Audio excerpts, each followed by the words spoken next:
Vous devez faire cet exercice-ci.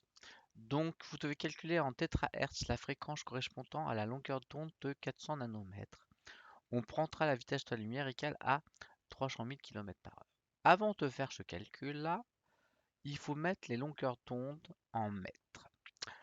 Donc, les 400 nanomètres, vous devez les convertir en mètres. Donc, vous devez convertir en mètres, sachant que 1 nanomètre est égal à 10-9 mètres, 10-9 mètres. Qu'est-ce que ça veut dire? Ça, c'est l'écriture scientifique. Donc, ça veut dire que après la virgule ici, il y a 9 chiffres. Et que le dernier chiffre, c'est le 1. Outre, éventuellement, vous pouvez vous comprendre comme ceci, c'est que devant le 1, il y a 9 zéros et on met une virgule. On va faire l'exemple avec 10 nanomètres, avec 100 nanomètres, pardon. Donc 100 nanomètres. Donc 100 nanomètres, ça correspond à ceci. D'accord? Donc devant le, le 1, il y a 7 zéros. Donc c'est pour ça qu'on l'écrit en écriture scientifique. Si je prends le tableau de conversion que vous avez en image, je vois que 100 nanomètres est égal à 0,000000001. D'accord? Donc à vous de me convertir 400 nanomètres et me dire c'est égal à combien. Donc je vous laisserai donner la réponse. Maintenant, vous allez avoir aussi à convertir la vitesse de la lumière. La vitesse de la lumière, c'est 300 000 km par seconde. D'accord? Vous devez convertir en mètres par seconde. Donc on sait que 100 000 km par seconde, c'est égal à 100 000 km. D'accord? Si je veux les convertir en mètres, il faut que je rajoute 3 zéros derrière. Donc ça fera 100 millions de mètres par seconde. Et là, le 10 puissance 8 correspond aux 8 zéros qui sont après. Donc vous devez me mettre 300 000 km dans le tableau et le convertir en mètres.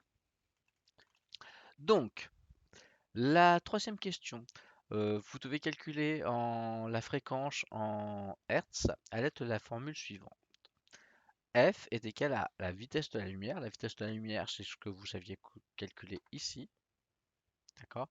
Mais il faut la mettre en mètres par seconde. Donc, c'était la réponse de la question numéro 2, divisé par la longueur d'onde. La longueur d'onde, c'est ce que vous aviez dans la première question, mais bien entendu, il faut qu'elle soit en mètres. Ok? Donc vous utilisez votre calculatrice et vous allez obtenir un résultat qui va ressembler un petit peu à ceci. Donc vous aurez ici un chiffre, ici une virgule, un deuxième chiffre, soit un multiplié, soit un E, 10 puissance 14. D'accord? Qu'est-ce que ça veut dire? Cette écriture, c'est une écriture scientifique.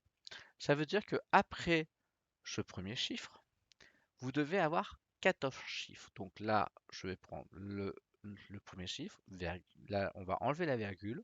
Donc le deuxième chiffre, ça va faire 1, 2, 3, 4, 5, 6, 7, 8, 9, 10, 11, 12, 13 et 14. D'accord? Donc 1, 2, 3, 4, 5, 6, 7, 8, 9, 10, 11, 12, 13 et 14. Donc nous savons bien les 14 chiffres. Alors, la question 4. Il faut convertir votre résultat que vous avez obtenu. D'accord? Comment vous allez faire? Je sais que 1 tétrahertz égale à 1000 milliards d'hertz. C'est un chiffre énorme. Et que derrière le 1, ici, il y a 12 zéros. D'accord? tout à l'heure, on avait vu qu'il y avait, après le premier chiffre, il y avait 14 chiffres. D'accord? Donc ça veut dire que si je mets ici, les zéros, j'en aurai